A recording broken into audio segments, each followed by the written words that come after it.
Please, just come back to me. You don't beg for love, not if it's real. When I first met Tracy, I never imagined how much she would change my life. Back then, I was just a single dad trying to juggle raising Emma and managing a busy service department at D'Amico Lincoln Ford. Tracy had this magnetic charm, an effortless confidence that drew everyone in, but it was her warmth toward Emma that truly melted my heart. It wasn't long before our casual lunches turned into long conversations about dreams and shared ambitions. Looking back, I think we both found in each other something we'd been searching for, a sense of belonging. For me, it was a chance to rebuild after the heartbreak of Emma's mother leaving. For Tracy, it was an opportunity to create a life that felt real, away from the bright but empty allure of Hollywood.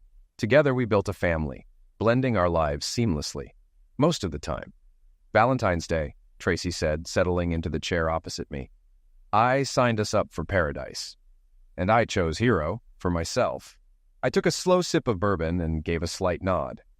I was still trying to warm up after the brisk walk from Gibson's to Division Street. The temperature had dipped to 5 degrees, but with the wind chill, it felt closer to -2. I had planned a romantic Valentine's dinner for Tracy, but when she saw where we were heading next for karaoke, she couldn't contain her excitement, bouncing up and down and clapping her hands.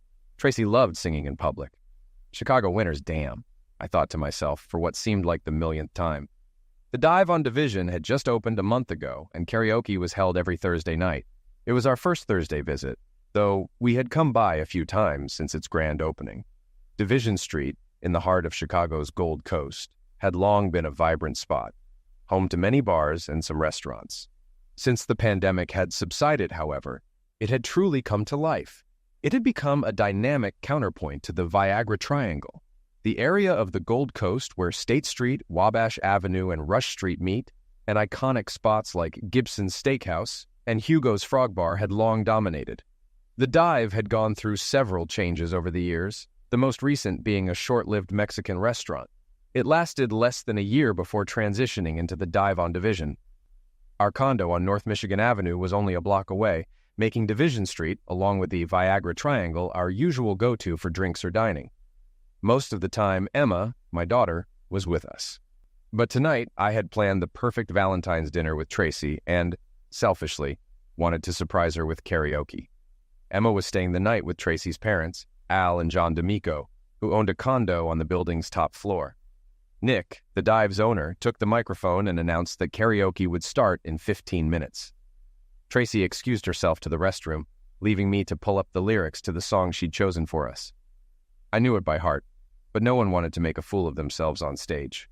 Back in the 70s and 80s, my parents had been huge fans of a particular style of rock that mixed musical theater with classic rock. The thing that drew them in was a songwriter named Jim Steinman. He wasn't your average writer. It was widely known that a renowned music producer once told him he had no idea how to write music. That's one reason it took Steinman and Marvin Gaye, a.k.a. Meatloaf, nearly 3 years to get their concept album Bat Out of Hell sold. One of the tracks on that album was Paradise by the Dashboard Lights. A few years ago, when Tracy was looking for a duet song, I showed her a video of Meatloaf and Carla DeVito performing, and she instantly loved it. That song became our karaoke go-to. It also led Tracy to discover Holding Out for a Hero, written by Steinman for Bonnie Tyler in Footloose. Tracy Connery, née D'Amico, is stunning, tall, slim, and blonde, with a toned physique from daily workouts and a 32E bust. She earned an MFA in musical theater from Northwestern and moved to Los Angeles to pursue fame. However, despite her looks and talent, she quickly realized that competition was fierce.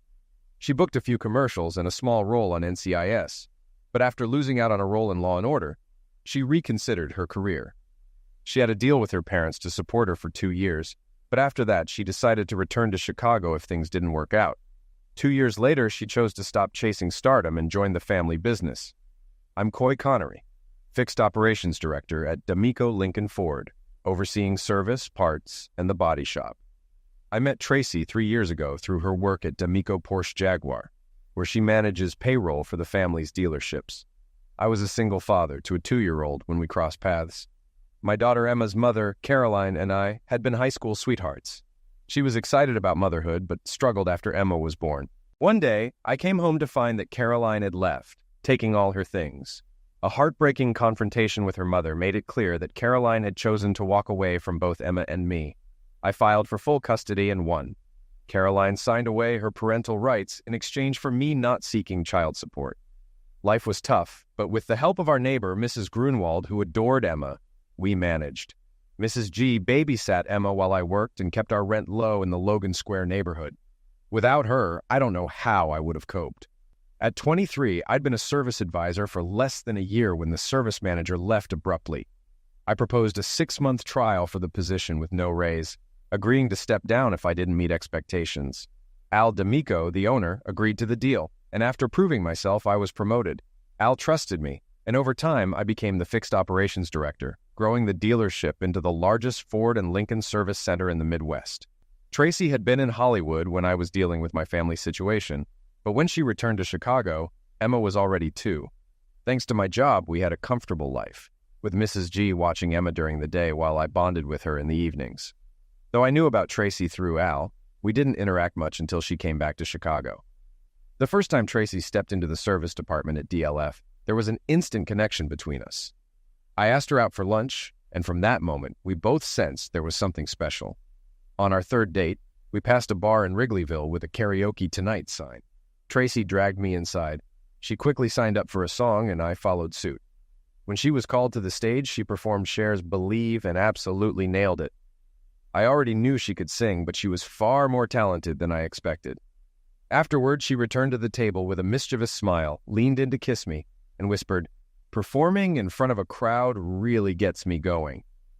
I was up next, singing Chris Isaak's Wicked Game. I wasn't a professional singer, but I could hold my own. After finishing, I returned to the table to find Tracy breathing heavily, her eyes wide with excitement. She grabbed my hand, pulling me out of the bar before her second song.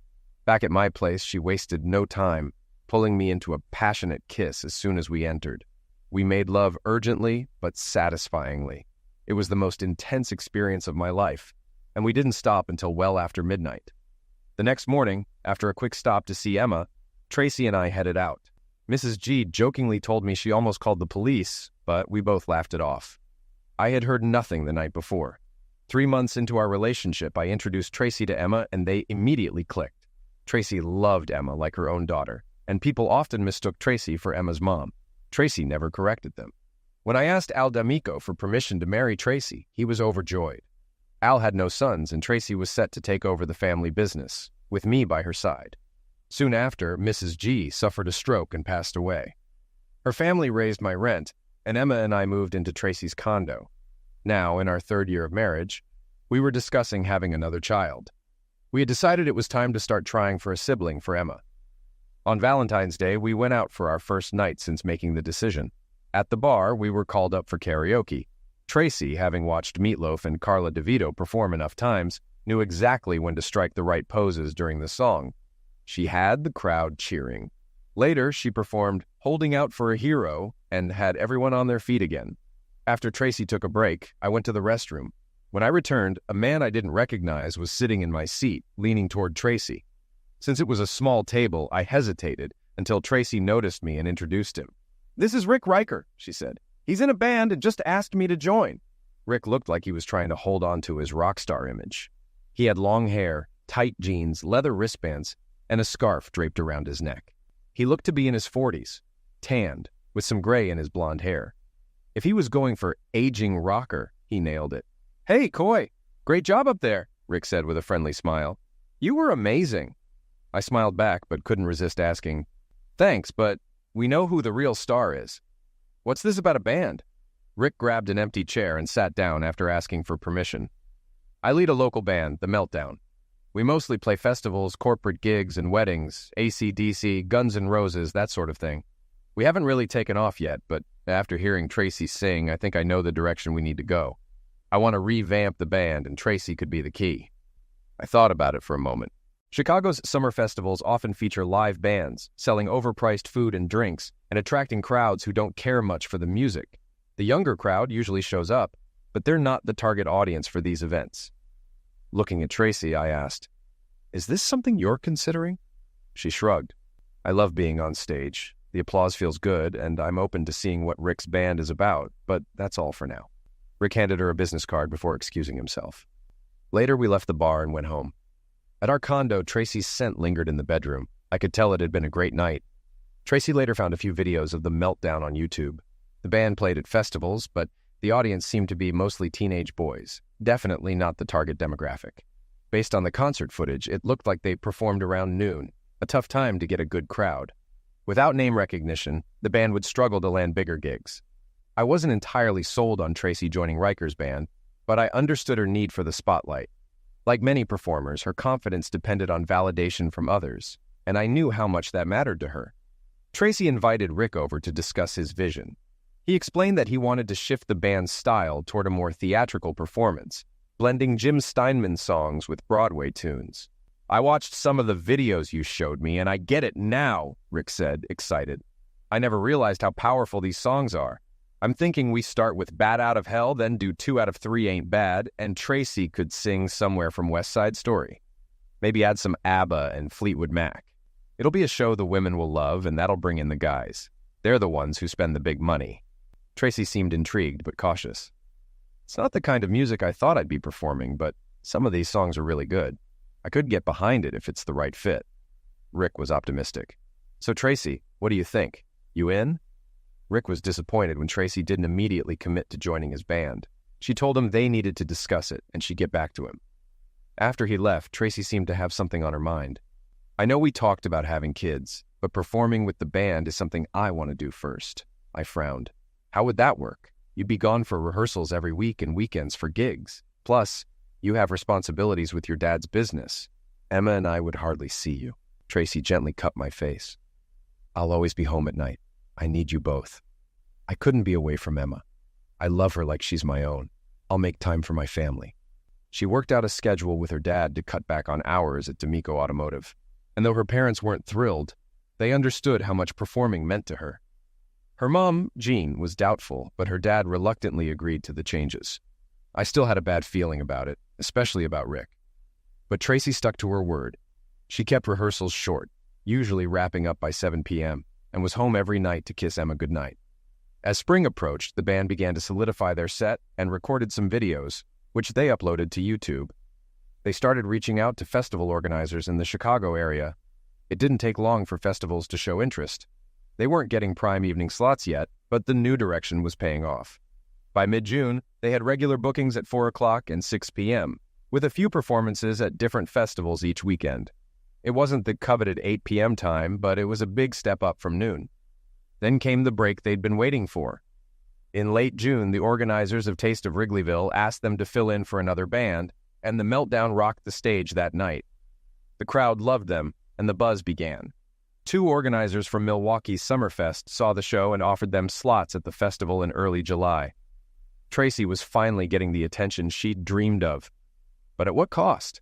Emma and I had attended a few of the Meltdown shows, but the festivals weren't ideal for a young child. There was nowhere to sit, and the atmosphere was mostly about food, art, and overpriced trinkets. Emma got some free stress balls and bottle openers, but she was bored, and I wasn't far behind. When it was time for Tracy to perform, we would head toward the stage. It was strange watching her sing Paradise by the dashboard lights with Rick instead of me. It had always been our song, and now she was performing it with him, standing back to back, doing the routine she used to share with me. As much as Emma enjoyed watching Tracy on stage, she didn't enjoy the festivals. So, after a few trips, I decided to stop taking her. Tracy understood, though she seemed increasingly distant as her band's popularity grew. At first, she'd give Emma big hugs, but now it was just a quick squeeze, and she seemed less affectionate with me, more guarded with her phone. I wasn't naive. I suspected something was going on, so I hired a private investigator. I met with Lisa Larson, a family law attorney who recommended we have her husband Paul investigate. Paul had years of experience in military intelligence and now ran his own business, mostly focused on industrial espionage. He occasionally took on personal cases for Lisa. Paul had been tracking Tracy's movements for a few days, following her from rehearsals to home, but found nothing suspicious. He had also placed a tracker and a voice-activated recorder in her car. We arranged a time for me to remotely access an email attachment sent to Tracy's phone, which I managed to open while she was asleep. It took a while to bypass her phone's facial recognition, and I was about to give up when she briefly stirred and unlocked it for me. I hoped she wouldn't remember me being there when she woke up. The attachment let me install software to monitor her conversations, texts, emails, and web activity. I felt conflicted. Trust is essential in a marriage, and while I had suspicions, Tracy hadn't really done anything to breach that trust. We still talked, made love, and discussed Emma's upcoming school year. Our daily life seemed unchanged, but something felt off. Tracy was distant, often deflecting questions. The only option, it seemed, was to spy on her. What pushed me to act was a video from the Meltdown's performance at Taste of Wrigleyville. After a powerful set, Rick and Tracy exchanged a look and a kiss on stage, which made me uneasy. That's when I scheduled the meeting with Lisa Larson and enlisted her husband, Paul, to investigate further. "I don't think she's slept with him yet, but it's coming," Paul said, after tracking them for a while. Lisa, my attorney, asked, "Why do you think that?" "I haven't seen any real signs of intimacy yet, but they're getting closer. It's not quite there, but it's heading that way." I was relieved, yet it didn't change my feelings about the state of our marriage. "Is the plan still for the band to stay in Milwaukee?" Lisa asked. "Yeah, they have a show on July 4th at the AFI Amphitheater, then 2 nights at Whiskeyville," I replied. "They should be back in Chicago by the afternoon of the 6th. Paul raised an eyebrow. "You're going up there?" "Yeah, I'll wait for your call. If they end up in a room together after the Whiskeyville show, I'll confront them. If not, I'll head back to Chicago and come back on the 5th. "You sure about this?" Paul asked. "I'm not letting you confront them without checking you for tools first." "I get it. I'm not looking to make a scene. But if Tracy's cheating, I'm done. If she's not, we'll try marriage counseling. It's hard to look at her and not see that smile she gives Riker after every performance." Tracy was on top of the world. The Meltdown had just performed for tens of thousands of people at Summerfest, the biggest crowd they'd ever had. After 2 encores, the next band was visibly deflated, knowing they couldn't follow that performance. The band had a brief break to relax before heading to their next gig at Whiskeyville, a pop-up bar in Milwaukee. Tracy was feeling conflicted, missing Coy and Emma, but also aware that things with Rick were changing. The onstage chemistry had clearly spilled into their personal lives, and even the other band members noticed the tension between them. But no one said anything. They were too busy riding the wave of their success. After their morning show at Summerfest, Rick invited Tracy to his room, but she turned him down, needing a rest before their next performance. A brief flash of irritation crossed Rick's face before he covered it with his usual grin. The show at Whiskeyville that night was packed.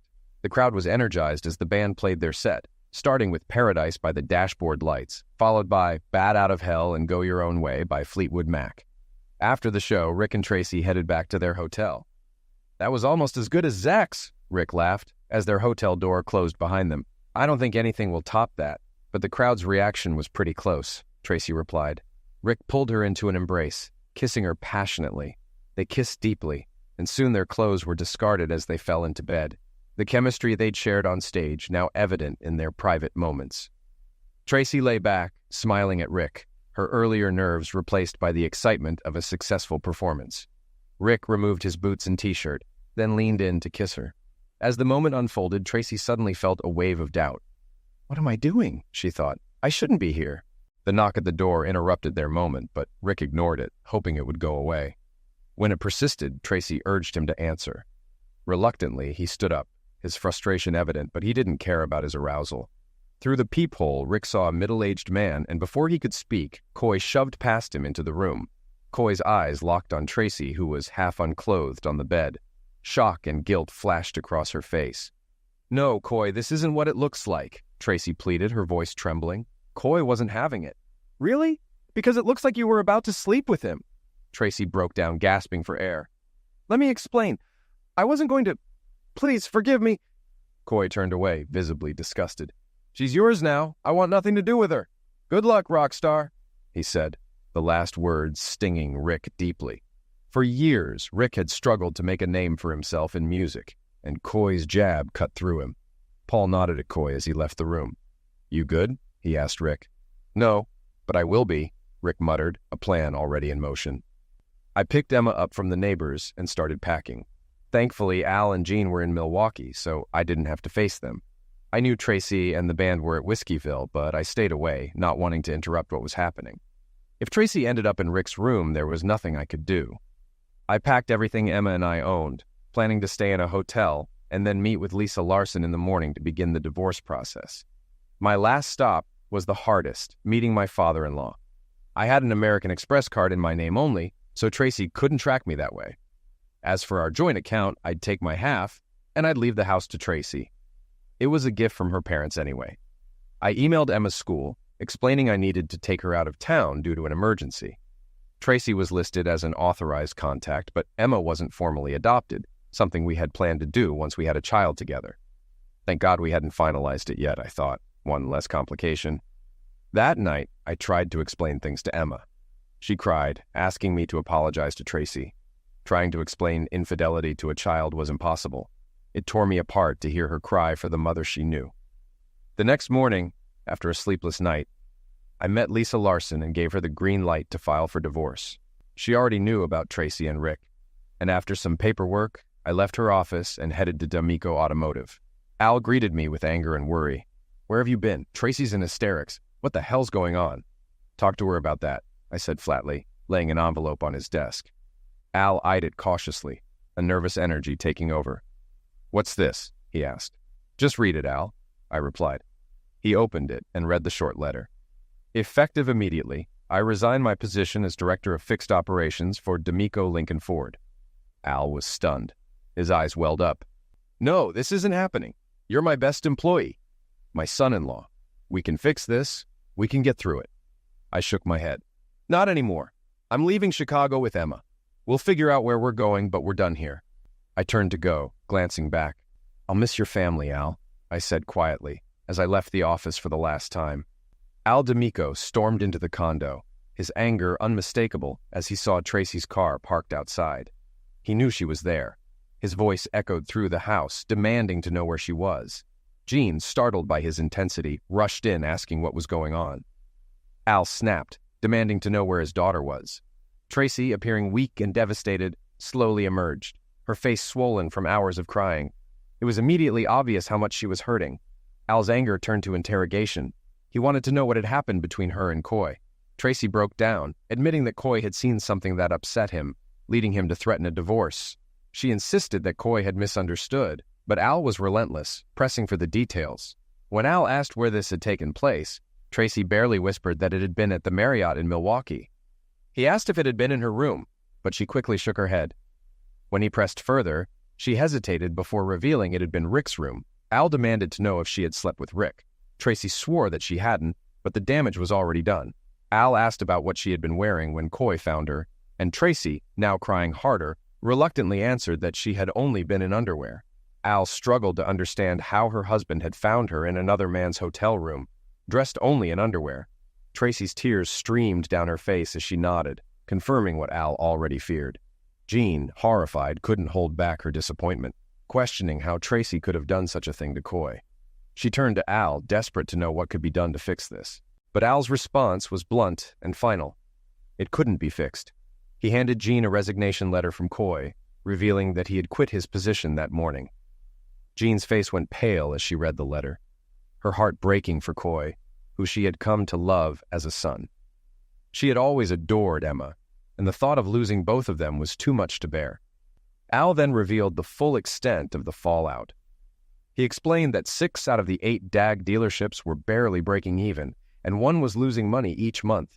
Coy's service department had been the only thing keeping the company afloat, turning it into the most profitable service department in the region.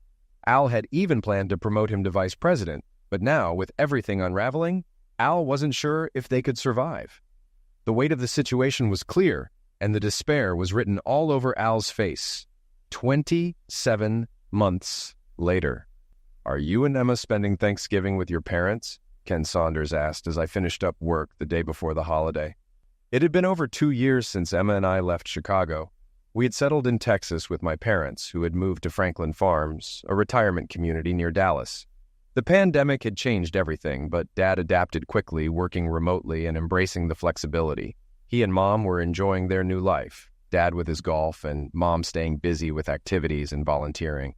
Emma and I had visited them before, but this time they seemed settled and content. They had adjusted well to their new life, even though they were still heartbroken about everything that had happened with Tracy. I'd told them the full story on our first night there. "She really loved you. What happened?" my mom asked, a trace of blame in her voice. I guess she didn't love me as much as you think, I said quietly.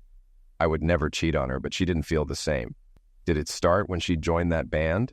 I don't think she was cheating before that, but who knows? Tracy had found us, of course. I'd blocked her and only communicated through my lawyer. She showed up at my parents' place, and my mom invited her in. Tracy, I'm so disappointed, Mom said, shaking her head. How could you cheat on Coy? I don't even know how it happened, Tracy confessed, looking lost. I never meant for it to go this far. Mom suggested therapy. Tracy agreed, saying she would start next week. Then she asked, Do you know how long Coy plans to stay here? I'm hoping he'll go to marriage counseling with me.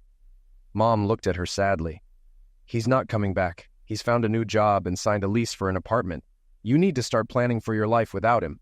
Tracy had broken down and flown back to O'Hare that same day. The suddenness of her departure was overwhelming, but it was something I had no control over. We were planning to spend Thanksgiving with Ken and his family. They had hosted their Thanksgiving meal at the clubhouse every year since moving to Texas, and this year would be different.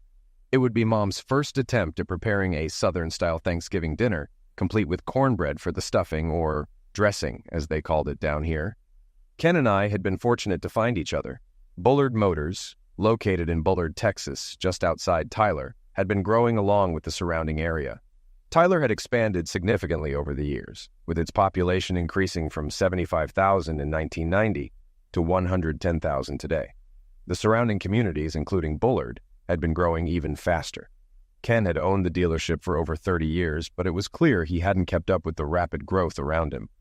The Ford Lincoln Mercury sign above the building still stood, despite Mercury having gone out of business in 2010.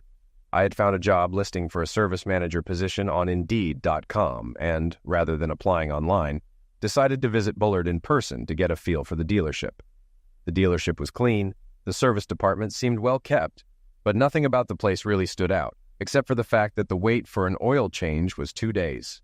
I met Ken, the owner and general manager, who was intrigued by my decision not to apply online. I explained that I was concerned he might think my resume was too good to be true. When I handed him a printed copy, I could see his surprise as he read through it. After looking me up on the Ford dealer portal, Ken seemed even more taken aback by my credentials. He couldn't understand why I would want to work at his dealership. I explained that after catching my wife cheating, I'd moved down to Texas with my daughter to be closer to my parents.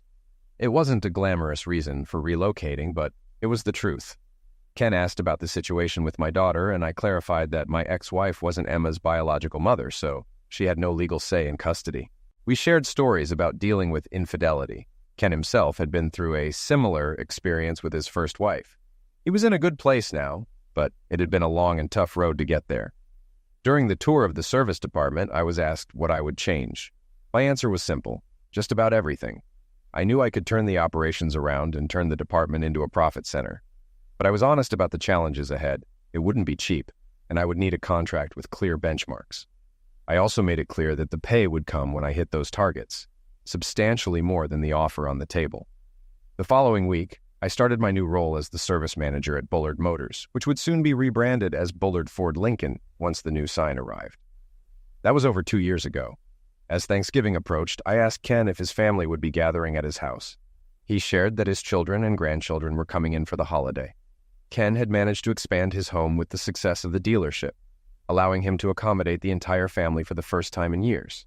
Ken seemed genuinely grateful for me and our partnership. He said that one of the things he was most thankful for was my arrival in his life. The sentiment wasn't lost on me. As we stood there, we both noticed the lot next door where construction had begun a month earlier. Graders had been leveling the land, but no one knew exactly what was being planned. The county had only issued a permit for grading, but no other construction could proceed without further approval. We both found it odd that there had been no rumors or information about what was happening, though Ken speculated that the lack of buzz meant it was probably nothing exciting. I laughed at the thought of a Hooters or dance club going up next door, but the idea did raise a point.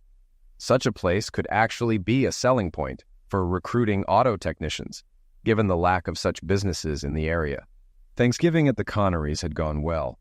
Mom's first attempt at cornbread dressing was a little dry, but the turkey was perfectly cooked, and the meal was a success overall.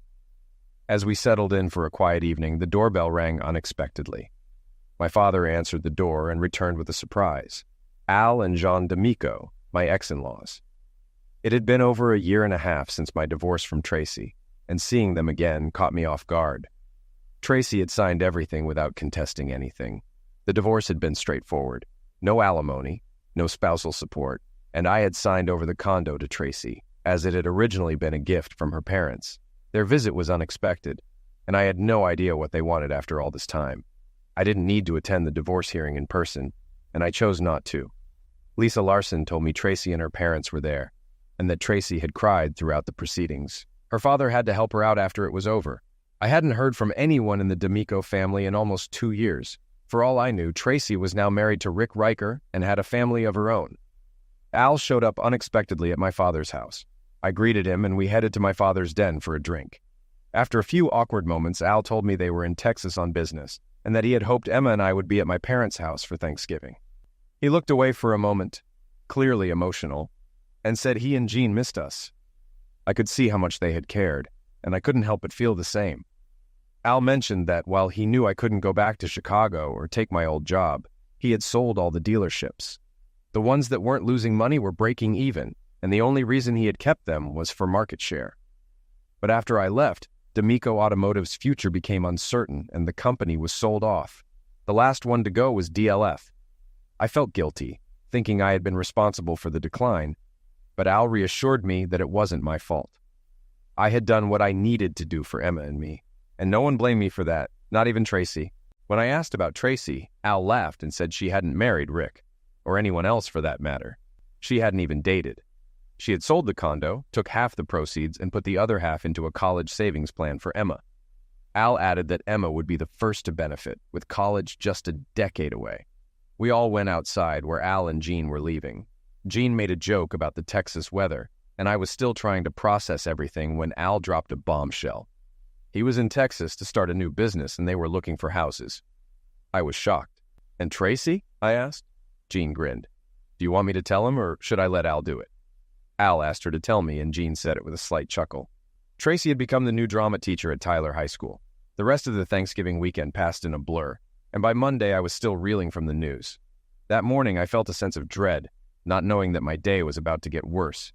Monday mornings were always busy in the service department. Cars needing repairs after the weekend, staff needing to be sharp, and everything running smoothly. I tried to help out wherever I could, and that morning, Ken asked me to come by his office once the rush was over. At 10 a.m., I sat in front of Ken's desk, and he told me he'd received an interesting call from Al D'Amico on Saturday. Apparently, Al wanted to buy Ken out, offering 20% more than the dealership's current value. I was shocked. Why would he do that? I asked. Ken explained that the deal was contingent on all employees staying, including me. If I left, Ken would lose the extra 20% premium, though he would still get the buyout. Ken paused before delivering more news. Al had been behind the DCA Enterprises project next door. It was to be D'Amico and Connery Automotive. Al had confirmed it was connected to both Tracy and me, but he didn't seem to care which one of us it was. I was overwhelmed, my mind racing with all the information. Ken gave me time to think it over, assuring me he'd support whatever decision I made. He acknowledged how much I had contributed to the dealership's success in the last 2 years, and that he appreciated my hard work. If I wanted to stay, walk away, or keep things as they were, it was entirely up to me. Christmas was always a slower time at Bullard Ford Lincoln, and usually Ken and I would be in his office, planning the next year's budget and setting new goals. But with Ken soon selling the dealership, our meetings weren't necessary anymore. Al trusted my judgment and gave me the freedom to set the budget and goals for the upcoming year. I had agreed to stay at Bullard Ford Lincoln for a year, which was the minimum needed for Ken to receive his buyout premium. Meanwhile, Al and Jean had settled into a beautiful home in Tyler's Azalea District, a historic area known for its elegant homes and affluent residents. They weren't in as dire a financial situation as I had thought. They'd paid cash for the dealership, which told me a lot about their financial stability. They were still getting used to life in Tyler, but things seemed to be going well for them. I hadn't heard anything from Tracy, and when I looked her up online, I was shocked to find out she had been living in Tyler and was working as the drama teacher at the high school since the start of the school year. This made no sense. She had clearly moved to Tyler because I lived here, but she hadn't contacted me or made any attempt to reach out. In a way, having Tracy in the same town felt like a constant threat hanging over me. I had become indifferent to her over the past 2 years, but with her so close, those old feelings were resurfacing. A week before Christmas, I decided to tell Emma about Tracy's presence in Tyler. "I know, Dad. I talked to her," Emma said, surprising me. I was stunned. "When? What did she say?" "We had a talk after the school show a few weeks ago. She hugged me and told me she missed me. She said she hurt you, and that's why she couldn't be with us." "Why didn't you tell me?" I asked, a little hurt. "I just found out she lived here. When did we start keeping secrets from each other? Did she tell you not to mention it?" Emma shook her head. "No, she didn't tell me to keep it from you. I just didn't want to make you feel bad. She said she hurt you, and I didn't want to bring her up." She started crying, seeing how upset I was. I pulled her into my arms. "It's okay, honey. Tracy was really important to both of us." Emma looked up at me, serious. "Do you think you'll ever get married again?" I was taken aback. "Why do you ask?" "I don't know. You never go on dates. You just work and come home. It's like you don't have any fun anymore. And with Mr. Ken selling the dealership, I just worry about you." I smiled at her. "Are you sure you're only 8? Tracy stood at the front of the rehearsal hall, directing the cast for the high school's Christmas show, Holiday Inn. The musical, popularized by the 1942 movie starring Bing Crosby and Fred Astaire, was being performed for the first time at Tyler High. The tickets had sold out in record time, and the final rehearsal was filled with teachers, staff, and students. When the show concluded with a standing ovation, Principal Dalton eagerly congratulated Tracy. "That's the best show the drama department has ever put on. Top notch," he said, genuinely impressed. Dalton had a soft spot for Tracy. He knew little about her beyond the basics. She was from Chicago, had been married, and was involved in some commercials years ago. He also knew that her father had bought the dealership in Bullard, which only added to her appeal in his eyes. "Here, these are for you," he said, handing Tracy 4 tickets to the final performance. "Thank you." Tracy smiled, taking the tickets. 2 were for her parents, and the other 2 she hoped to pass on. I was talking to Mark Thrasher, the parts manager, when I was paged to the service area. It wasn't unusual, but I knew this time was different. It meant something urgent was happening. When I arrived, I found my ex-wife, Tracy, standing there drawing looks of surprise from the service team. Even Wilma, who was known for her tough exterior, seemed taken with her. "Everyone, this is Tracy D'Amico. Tracy, this is Wilma, Wayne, Thomas, and Abe," I said, introducing her to the advisors. After shaking hands and exchanging pleasantries, Tracy asked if we could talk in my office. Once we were alone, she got to the point. "I know I'm not your favorite person, but I need a favor," she began. "What's the favor?" I asked, not sure where this was going. "Tyler High is performing Holiday Inn for their Christmas show, and I have front row tickets for the final night. I'd like to offer them to you and Emma." I hesitated, leaning back in my chair. "Tracy, I don't think this is a good idea. Emma told me she talked to you weeks ago, but I didn't even know you were living here. She's been keeping secrets, and I don't know why you never reached out to me." Tracy looked upset. "Coy, I never asked her to keep anything from you. I would never do that." I shook my head, frustrated. "But why come to Tyler, then? Why is your dad buying Bullard Ford? You've been here for months, and this is the first time you contact me. You have an agenda, but I can't understand what it is." Tracy smiled softly, her eyes filled with emotion. "Coy, I've always loved you. Being married to you was the best part of my life. I destroyed it. No one else did. If you hadn't caught us, I would have made the biggest mistake of my life, but I didn't. I've been through 2 years of therapy to understand what happened. I want to explain everything, but not here. This isn't the place." She pulled out the tickets and placed them on my desk. "All 4 performances are sold out, so if you don't want them, pass them on. But I really hope to see you and Emma there." With that, she stood up, gave me a final look, and left my office, leaving me with more questions than answers. As soon as Emma saw Al and Jean, she rushed toward them, practically leaping into their arms. Al lifted her up and held her tightly, while Jean wrapped both of them in a loving embrace. The 3 of them were overcome with emotion, tears flowing freely. Seeing them together brought a lump to my throat, and for the millionth time, I felt the sting of bitterness. I couldn't help but think about how she had taken this away from them. But this time, that familiar anger didn't hit as hard as it used to. Jean expressed her happiness about Emma's presence, saying she wasn't sure we'd come, but had been told by Al and Tracy that we would. I explained that I had left the decision to Emma. After discovering some video clips of Holiday Inn from a theater in Oak Brook, Illinois, she was hooked. Emma even picked out a new dress for the occasion. Jean couldn't help but compliment Emma, saying how beautiful she looked and how proud I should be. But I could tell Jean was also reflecting on how her own daughter had thrown away everything that could have been hers. Emma was entranced by the performance from start to finish. It was her first time seeing a live musical. At the end, when the cast came out for their bow, Emma was on her feet, clapping enthusiastically. When Tracy came out to take her bow, the entire audience erupted into applause. Tracy stood there, radiant, her smile growing as she noticed Emma in the front row. The moment seemed to amplify, and Tracy's tears began to fall as the curtain came down. After the show, Al suggested we go to Dakota's, Tyler's most expensive steakhouse, but I wasn't sure. Emma was getting tired, and it was getting late, but Al insisted. Emma, however, was excited at the thought of going, especially since it was her first time at the restaurant, and it was clear she wasn't ready to call it a night. So, despite my hesitations, I agreed, telling Al we'd meet them there. When we arrived, Dakota's was crowded as expected for a Saturday night during the holiday season, and we hadn't made reservations. But as always, Al worked his magic. I wasn't sure how he did it, but he always seemed to know how to get things done.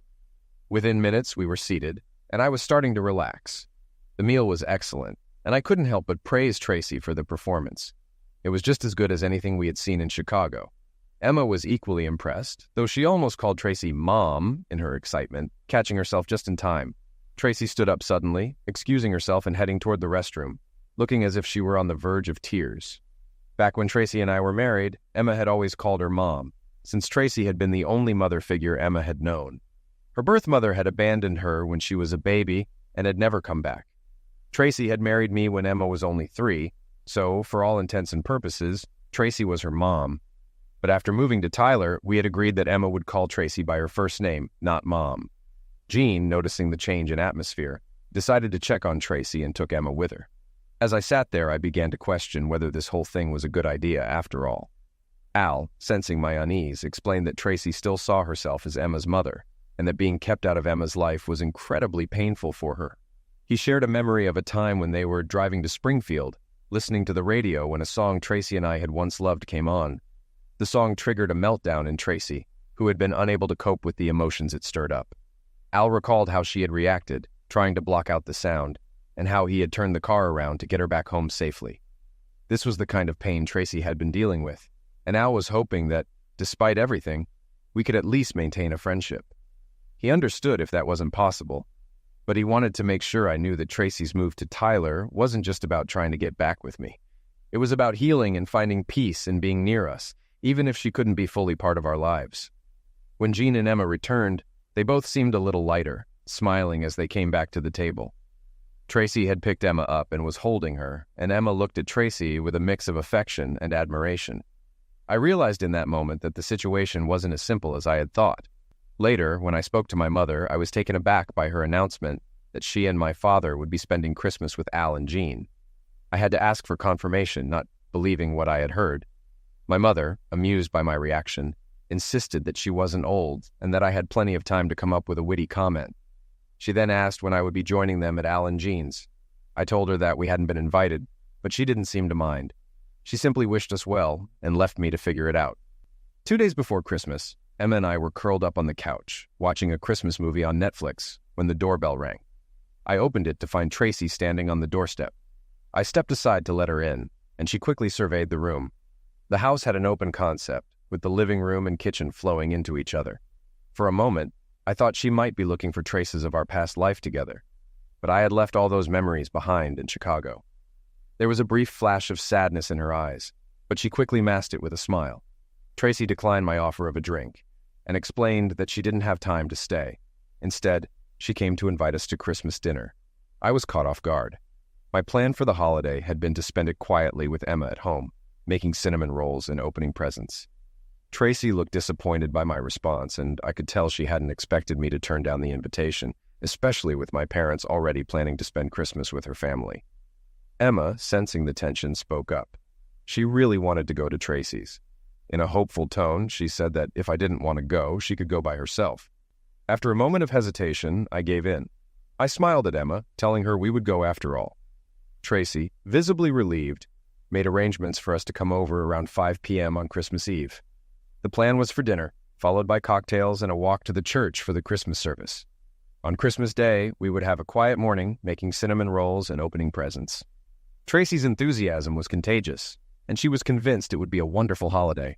Later that night, after putting Emma to bed, I said my usual goodbye. "Sleep tight. Don't let the bedbugs bite."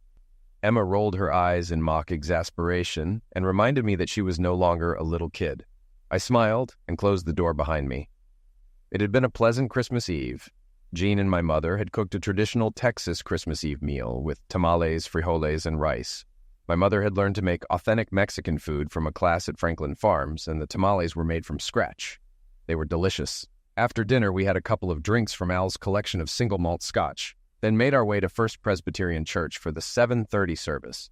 The service was a Moravian love feast, which involved buns, punch, and hymn singing. I wasn't much of a churchgoer, but Tracy had been a member of Chicago's Fourth Presbyterian Church, and Emma and I had enjoyed attending the candlelight service there when we lived in Chicago. Tyler's First Presbyterian wasn't nearly as grand as Fourth Presbyterian, but it was charming in its own way. After the service, we walked back to the D'Amico home, and I put Emma to bed.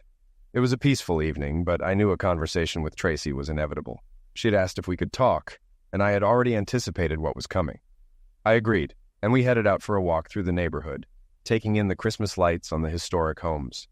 As we walked, Tracy asked if I knew that she still loved me. I acknowledged that I knew she believed that, but I didn't feel the same way anymore. I explained that love shouldn't be something you betray, and I couldn't reconcile the image of her with Riker in the hotel room, an image that had haunted me for a long time. I didn't believe that someone who truly loved another person could cheat on them. Tracy's face fell when I said that, but I wasn't about to sugarcoat it. She asked if I still loved her, and I admitted that I probably always would, but love wasn't enough to forget what had happened. I didn't know if I could forgive her. I had tried to move past it, but every time I thought about that night, the image of her in that hotel room with Riker was burned into my mind. I couldn't forget how she had looked, or how I felt walking in on her. Tracy admitted that she remembered that night, and she was ashamed of what she had done. But I wasn't sure if her remorse was enough. I tried to explain how the sight of her in that room, dressed in the emerald lingerie I had given her, and the way she had looked at him had affected me deeply. I could still smell the room, still hear the sounds, and it was hard to erase that from my memory. The image and the emotions it stirred up were difficult to let go of. As we walked in silence, I could see Tracy's distress. She kept shaking her head, denying that it had been as I remembered, but I knew what I had seen. I couldn't unsee it. The memory was lodged in my mind, and no matter how much she tried to explain, I couldn't let go of the way it had all unfolded. The morning after Christmas was quiet and tense. Tracy and Coy had gone for a walk the night before, and it was clear something had gone wrong. Tracy seemed distant and upset when they returned. By the next morning, presents were quickly opened and packed away, and hugs were exchanged, but there was no interaction between Coy and Tracy. They kept their distance. Coy and Emma left first, followed by Coy's parents, while Tracy retreated to her room. A heavy silence hung over the house, and her parents could hear her crying from the other side of the door. They exchanged helpless glances, questioning whether moving to Texas had been the right decision. Al had warned against it, but Tracy insisted on making the move. Now they found themselves in an expensive home at a car dealership Al didn't want or need.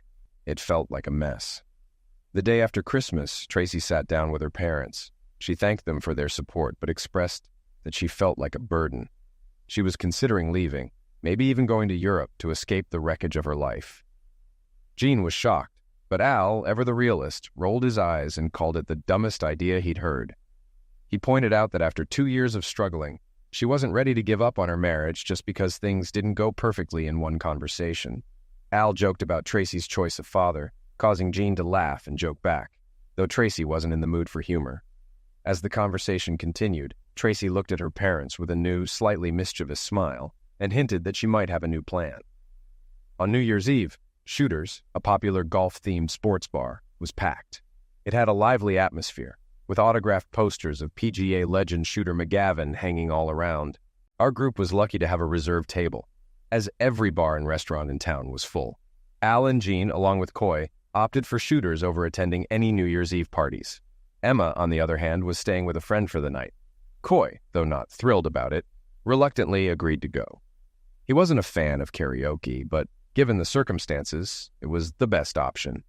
They had already endured a few painful renditions of Sweet Caroline and other karaoke classics when Tracy unexpectedly took the stage. The crowd instantly recognized her from her role in the High School Musical, and they cheered her on. As Tracy sang, she introduced the song with a heartfelt speech about her past. She spoke of the time when she and Coy would sing this particular song together before she was lured into a band and lost sight of what mattered.